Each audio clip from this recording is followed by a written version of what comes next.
मैं Kumar Sudhir, director of नव निर्माण smart solutions and marketing private limited, नव निर्माण के डायरेक्ट सेलिंग बिजनेस में इंडिपेंडेंट डिस्ट्रीब्यूटर यानी स्वतंत्र वितरक बनने पर आपका स्वागत करता हूं। आज का यह सेशन आपके लिए नव निर्माण व्यापार की शुरुआत करने में बहुत ही सुखमय आनंदमय एहसास देगा।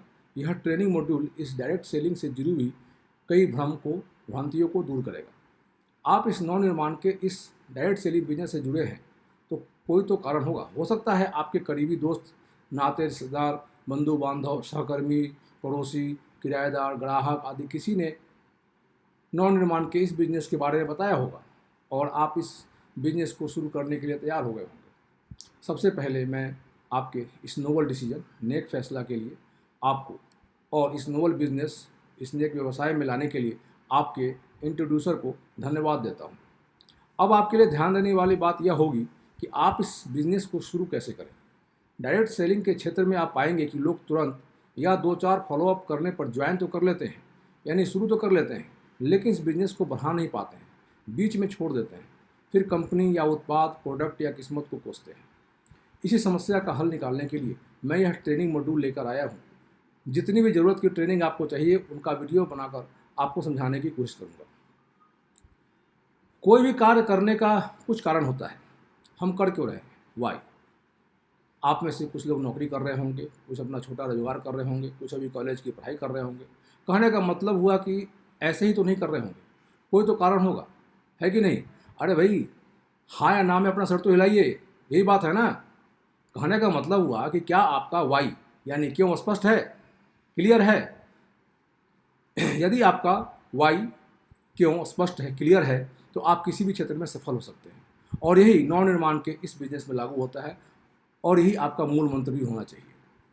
देखिए, प्रत्येक इंसान का उसकी ज़िंदगी में एक प्राथमिक प्रेरणा घटक यानी प्राइमरी मोटिवेटिंग फैक्टर होता है जो अलग अलग होता है। प्रत्येक व्यक्ति दो में से किसी एक कारण से प्रेरित होता है, या तो लाभ प्राप्त करने के लिए या कष्ट से बचने के लिए। आपका क्या है, पहले यह पता कीजिए। प्राइमरी मोटिवेटिंग फैक्टर्स में क्या क्या आता है पता है आपको? एलन पीस द्वारा लिखित क्वेश्चंस आर द आंसर्स किताब के अनुसार प्राइमरी मोटिवेटिंग फैक्टर्स में आता है अतिरिक्त आमदनी, आर्थिक स्वतंत्रता, स्वयं का बिजनेस, ज़्यादा खाली समय, व्यक्तिगत विकास, दूसरों की सहायता करना, नए लोगों से मेलजोल, रिटायरमेंट, ज़्यादा छोड़ना। कहने का मतलब ये हुआ कि ये प्राइमरी मोटिवेटिंग फैक्टर यानी कि ये ऐसे फैक्टर्स है जिस पे बेस पर लोग अपनी ज़िंदगी को आगे चलाते हैं। किन्हीं को अतिरिक्त आमदनी चाहिए, किन्हीं को आर्थिक स्वतंत्रता चाहिए। इस तरह से जो फैक्टर्स हैं, ये फैक्टर्स लगभग होते हैं। सबसे पहले इन प्राइमरी मोटिवेटिंग फैक्टर्स में आपका प्राइमरी मोटिवेटिंग फैक्टर क्या है, यह पता कीजिए। उसके बाद वाई, क्यों का पता करते हैं। तो आइए आज पता करते हैं कि आपने नवनिर्माण बिजनेस को ज्वाइन क्यों किया है। तो आइए आज पहले अपना वाई, क्यों को स्पष्ट करते हैं। तो क्या आप तैयार है? जोर से बोलिए, हाँ मैं अपना वाई क्यों स्पष्ट करने को तैयार हूँ। अरे बोलिए ना, 3 बार बोलिए कि हाँ मैं अपना वाई क्यों स्पष्ट करने को तैयार हूँ। तो जोर से बोलिए, मन में नहीं। वाई क्यों स्पष्ट करने का मतलब होता है अपना लक्ष्य तैयार करना। जब तक आपके जीवन में वाई क्यों साफ साफ नहीं दिखेगा, तब तक कुछ भी नया करने के लिए आप मोटिवेटेड यानी उत्साहित नहीं होंगे। लक्ष्य क्यों होना चाहिए, इसका सबसे बेहतरीन उदाहरण फुटबॉल का खेल है, जिसमें 2 गोल पोस्ट होते हैं। 45 मिनट का 2 सेशन होता है, यानी कुल 90 मिनट का समय दिया जाता है। दोनों तरफ की टीम अपने विरोधी टीम वाले गोल पोस्ट में फुटबॉल को डालते हैं। जो ज़्यादा गोल करता है उसको विजेता घोषित किया जाता है। यानी कि लक्ष्य हुआ फुटबॉल को विरोधी टीम के गोल पोस्ट में डालना। अब मान लीजिए फुटबॉल के मैदान से दोनों गोल पोस्ट को हटा दिया गया या 90 मिनट की समय सीमा हटा दी गई। अब क्या होगा? अब तो समझ गए कि गोल यानी लक्ष्य कितना महत्वपूर्ण होता है, सिर्फ खेल में ही नहीं, जिंदगी में भी। चलो थोड़ा इसको और आसान करते हैं। आप और हम सभी अपने करंट स्टेटस से ऊपर उठना चाहते हैं। जैसे कि आपके पास बाइक नहीं तो बाइक चाहेंगे, यदि 100 सीसी की बाइक है तो 150-160 सीसी की बाइक चाहेंगे। उसके बाद कार, छोटी कार होगी तो एसयूवी चाहेंगे। यानी कि हम जिस परिवेश में रह रहे हैं हमेशा उसमें अव्वल या ऊपर रहना चाहते हैं और ज़्यादा से ज़्यादा भौतिक विलासिताओं वाली वस्तुओं का उपभोग करना चाहते हैं। तो ज़िंदगी में वाई क्यों का महत्व समझ आया थोड़ा थोड़ा? यह जो भी मैंने बताया वो तो एक उदाहरण भरता, लेकिन जब आपसे कोई पूछेगा या खुद से ही पूछेगा तो पता चलेगा कि अपना लक्ष्य तो है लेकिन स्पष्ट नहीं है। स्पष्ट लक्ष्य का एक SMART यानी स्मार्ट फॉर्मूला होता है, जिसमें S मतलब स्पेसिफिक स्पष्ट, M मेजरेबल जिसको मापा जा सके, A अटेनेबल अचीवेबल प्राप्त करने योग्य, R रेलिवेंट रियलिस्टिक यानी वास्तविक, T टाइम बाउंड समयबद्ध होता है। अब यह स्मार्ट लक्ष्य बनाए कैसे, उससे पहले एक उदाहरण लेते हैं। मान लीजिए एक कार लेनी है, तो हम लक्ष्य बना सकते हैं मुझे कार लेनी है, मुझे एक कार लेनी है, मुझे काले रंग की एक कार लेनी है, मुझे मर्सिडीज़ बेंज की काले रंग की एक कार लेनी है, मुझे मर्सिडीज़ की ई क्लास की काले रंग की एक कार लेनी है, मुझे मर्सिडीज़ की ई क्लास की 2000 सीसी की एक कार लेनी है, मुझे मर्सिडीज़ की ई क्लास की 2000 सीसी की पेट्रोल वाली एक कार लेनी है, मुझे मर्सिडीज़ की ई क्लास की 2000 सीसी की पेट्रोल वाली एक कार 26 जनवरी 2050 में लेनी है। अब देखिए, ये सभी ऐसे तो लक्ष्य कहे जाएंगे, लेकिन स्पष्ट कौन सा है? मुझे मर्सिडीज़ की ई क्लास की 2000 सीसी की पेट्रोल वाली एक कार 26 जनवरी 2050 में लेनी है कि नहीं? जोर से बोलिए। हाँ, एकदम शीशे की तरह साफ। अब समझते हैं SMART स्मार्ट आखिर है क्या। S मतलब स्पेसिफिक मतलब स्पष्ट। आपका लक्ष्य स्पष्ट होना चाहिए, उसे लेकर कोई संशय नहीं होना चाहिए। आपने कहा कि मुझे कार लेनी है। अब आप सोचिए, क्या यह स्पष्ट है? कार तो कोई भी हो सकता है, लेकिन जब मैंने कहा मुझे मर्सिडीज बेंज कार चाहिए तो एक स्पष्टता आ गई, उसको और थोड़ा डिटेल कर दिया हमने। एक स्पष्ट होना चाहिए। M मतलब मेजरेबल मतलब जिसको मापा जा सके, मापने योग्य यानी जिसे हम गिन सकते हैं। एक स्पष्टता झलकती हो जिसे किसी पैमाने पर मापा जा सके, यानी उस लक्ष्य के साथ कोई संख्या कोई नंबर जुड़ा होना चाहिए। मुझे कार लेनी है और मुझे एक कार लेनी है, दोनों में एक एक संख्या है जो स्पष्ट करती है कि एक ही चाहिए। रुपए चाहिए तो फिक्स कर दीजिए कि 1 लाख चाहिए, 10 लाख चाहिए, 1 करोड़ चाहिए, यानी कि एक मिजरेबल होना चाहिए। ए मतलब अटेनेबल अचीवेबल मतलब जो प्राप्त किया जा सके। वैसे आप जो चाहे वो लक्ष्य में रख सकते हैं, लेकिन अगर आप ऐसा लक्ष्य रखते हैं इसको प्राप्त करना थोड़ा आसान होगा तो भविष्य में बड़े बड़े लक्ष्य आसानी से प्राप्त कर सकते हैं। यानी यदि आप कोई ऐसा लक्ष्य बनाएंगे जो अंदर से आपको ऐसी भावना दे, अनुभूति दे, फीलिंग दे कि यह तो असंभव है, इम्पॉसिबल है, तो ऐसे लक्ष्य का कोई अर्थ नहीं है। आर मतलब रिलीवेंट रियलिस्टिक मतलब वास्तविक। कोई लक्ष्य वास्तविकता से परे नहीं होना चाहिए।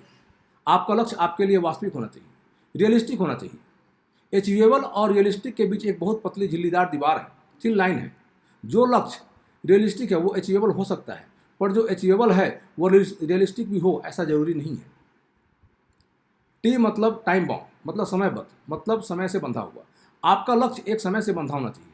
लक्ष्य के साथ अगर आप समय सीमा नहीं निर्धारित करेंगे तो आपको उसे प्राप्त करने की आवश्यकता महसूस नहीं होगी, उसे प्राप्त करने की आवश्यकता नहीं महसूस होगी, अर्जेंसी नहीं महसूस होगी। आप उसे पूरा करने के लिए सही प्रयत्न नहीं कर पाएंगे। इसलिए लक्ष्य लिखते वक्त निश्चय करना कि इसे कब प्राप्त करना है बहुत ही आवश्यक है। मैंने कई बार लोगों को यह कहते सुना है कि मुझे व्यापार शुरू करना है, पर यह बहुत कभी सुनने में आता है कि मुझे इस साल के इस महीने से व्यापार शुरू करना है। अतः आप जब भी अपना लक्ष्य बनाएं तो उसे कब प्राप्त करना है ये ध्यान में रखें और उसे अपनी सोच का हिस्सा बनाएं। ऐसा करने से कहीं ना कहीं आकर्षण के सिद्धांत लॉ ऑफ अट्रैक्शन भी आपको लक्ष्य सिद्ध करने में मदद करेगा। तो आप समझ गए होंगे कि लक्ष्य की आवश्यकता क्या है और कैसे बनाएंगे। तो नवनिर्माण के डायरेक्ट सेलिंग या व्यापार शुरू करने का पहला कदम है अपना लक्ष्य तय करना। तो आज ही एक डायरी लीजिए और उसमें अपना लक्ष्य लिखिए। मेरे राय के अनुसार आपका 3 तरह का लक्ष्य होना चाहिए: पर्सनल गोल व्यक्तिगत लक्ष्य, फाइनेंशियल गोल आर्थिक लक्ष्य, और हेल्थ एंड फिटनेस गोल स्वास्थ्य और फिटनेस का लक्ष्य। 5 साल का व्यक्तिगत लक्ष्य बनाएं। फैसला करें कि आप सचमुच में चाहते क्या हैं। अपनी प्रमुख चिंताओं को पहचानें। अब यह होगा कैसे? जैसे एक बेहतरीन मोटिवेशनल लीडर बनना, तो एक काम कीजिए, एकांत में आईने में खड़े हो जाइए। आईने लीजिएगा, यह नहीं कि मोबाइल में फ्रंट कैमरा ऑन कर लिया। आईने में जो आपकी प्रतिबिंब है उसे आंख में आंख मिलाकर पूछिए कि आखिर क्या चाहिए उसे। यह थोड़ा समय लेगा, लेकिन करके देखिए, आपको उत्तर जरूर मिलेगा। 1-2 दिन अभ्यास कीजिए, फिर आपको उत्तर मिलना शुरू हो जाएगा। जो भी उत्तर मिले सभी को लिखते जाइए ताकि एक स्पष्ट लक्ष्य लिखने में आसानी हो। फिर 5 साल का आर्थिक लक्ष्य बनाएं। आज से 5 साल बाद आप कितना कमा रहे होंगे, आप खुद को और अपने परिवार को कौन कौन से भौतिक विलासिताएं दे रहे होंगे, आपके बैंक अकाउंट में कितने पैसे होंगे, आप हर महीने हर साल कितने पैसे बचा रहे होंगे और निवेश कर रहे होंगे, रिटायरमेंट कब चाहिए और रिटायरमेंट के वक्त आपकी नेटवर्थ कितनी होगी। अब यह कैसे करें? तो एकांत में आंख मूंद कर बैठ जाइए और अपनी आर्थिक ज़रूरतों से संबंधित जो भी सपना कभी देखा या सोचा होगा उसको याद करें, या भविष्य के लिए जो भी ज़रूरत महसूस हो रही है उसको सोचें और एक एक करके लिखते चले जाएं। 5 साल का स्वास्थ्य और फिटनेस का भी लक्ष्य बनाएं। पैसा कमा लिए लेकिन स्वास्थ्य ठीक नहीं तो क्या उपभोग करेंगे? हेल्थ इज़ वेल्थ, पता ही है। इसलिए साथ ही साथ अगले 5 साल का अपना स्वास्थ्य संबंधित लक्ष्य भी बनाइए। अगर आप आज से 5 साल बाद आदर्श शारीरिक स्थिति में हों तो आप कैसे दिखेंगे और कैसा महसूस करेंगे? आपका आदर्श वजन कितना होगा? आइडियल वेट कितना होगा? आपकी सेहत का स्तर क्या होगा? भविष्य में किसी वक्त बेहतरीन शारीरिक सेहत का आनंद लेने के लिए आप आज डाइट, व्यायाम, दिनचर्या और सेहत की अपनी कौन सी आदत बदलेंगे? याद रखें, आपके सारे लक्ष्य SMART यानी स्मार्ट होने चाहिए। तो यह आपके लिए आज का पहला लेसन है, पहला सबक है, पहला पाठ है कि आप अपने लक्ष्य बनाएंगे। यदि लक्ष्य के बारे में और भी जानना है तो ब्रायन ट्रेसी लिखित एक किताब गोल्स है, इसकी हिंदी अनुवादित किताब जिसका नाम लक्ष्य है, इसे जरूर पढ़ें। अब आज के सेशन का दूसरा लेसन शुरू करते हैं। दूसरा लेसन है प्रोस्पेक्ट का लिस्ट बनाना। प्रोस्पेक्ट किसे कहते हैं? अब आप नवनिर्माण के व्यापार में आए हैं तो आपको पता ही होगा कि इस व्यापार में हमें नवनिर्माण के प्रोडक्ट बेचने होते हैं। प्रश्न आता है कि किसको बेचें? आपके पास आपके संपर्क में बहुत सारे करीबी या दूर के दोस्त, रिश्तेदार, पड़ोसी, सहकर्मी, किराएदार, ग्राहक आदि बहुत लोग होते हैं। शुरू कहाँ से करें, ये समस्या होती है। इसलिए सेल्स की दुनिया में सबसे पहला कदम होता है प्रोस्पेक्ट लिस्ट बनाना। प्रोस्पेक्ट का मतलब होता है संभावित ग्राहक जो हमारे प्रोडक्ट को खरीद सकते हैं और साथ ही इसे आपकी तरह अपने लिए एक अतिरिक्त आमदनी का स्रोत बना सकते हैं। तो सबसे पहले हमें संभावित ग्राहकों का लिस्ट यानी प्रोस्पेक्ट लिस्ट बनाना है। इस लिस्ट को बनाते समय बहुत लोग गलती कर जाते हैं। पहले ही सोच लेते हैं कि यह भाई काम करेगा, वह भाई काम नहीं करेगा, यह भाई काम नहीं करेगा, वह भाई काम करेगा। यह एकदम नहीं सोचना है। एक टेबल बनाइए जिसमें मुख्य कॉलम रखिए, नाम, जगह, क्या करते हैं, आपके साथ ट्रस्ट परसेंटेज यानी भरोसे का प्रतिशत कितना है, मोबाइल नंबर, और जो भी आपके मोबाइल के कॉन्टैक्ट में या आपके जान पहचान में सभी का नाम और नंबर लिखिए। पूरा लिस्ट बनाइए। अब इस लिस्ट का करना क्या है या इनसे कैसे बात करनी है हम अगले सेशन में देखेंगे। अगला सेशन होने से पहले आप ये दोनों कार्य करके रखेंगे। दोनों कार्य यानी कि पहला अपना लक्ष्य बनाएंगे और दूसरा प्रोस्पेक्ट लिस्ट, कम से कम 100 लोगों का। अब आप अपने आप से एक कमिटमेंट, एक वायदा, एक प्रॉमिस कीजिए कि आज से 7 दिनों के अंदर आप अपना 5 साल का तीनों लक्ष्य और कम से कम 100 प्रोस्पेक्ट्स का लिस्ट बनाकर रखेंगे। 7 दिनों के अंदर। अगला सेशन का वीडियो आप 7 दिनों बाद देखेंगे, जब तक आज का दोनों टास्क पूरा ना हो जाए। यदि आपका प्राथमिक प्रेरणा घटक यानी प्राइमरी मोटिवेटिंग फैक्टर स्पष्ट है तो फिर आपका यह कमिटमेंट, वायदा, प्रॉमिस जरूर पूरा होगा, है कि नहीं? तो जोर से बोलिए, हाँ मैं यह दोनों कार्य 7 दिन के अंदर करूँगा। बहुत अच्छा। तो इसी के साथ आज का यह सेशन खत्म कर रहा हूँ। यदि किसी बातों में आपको कोई संशय यानी डाउट हो तो यह वीडियो दोबारा देखिए, या अपने अपलाइन से बात कीजिए, अपने एक्टिव अपलाइन से बात कीजिए, या helpdesk@navnirmanworld.com पर लिखिए, या डायरेक्ट मुझसे संपर्क करें। धन्यवाद। जय हिंद,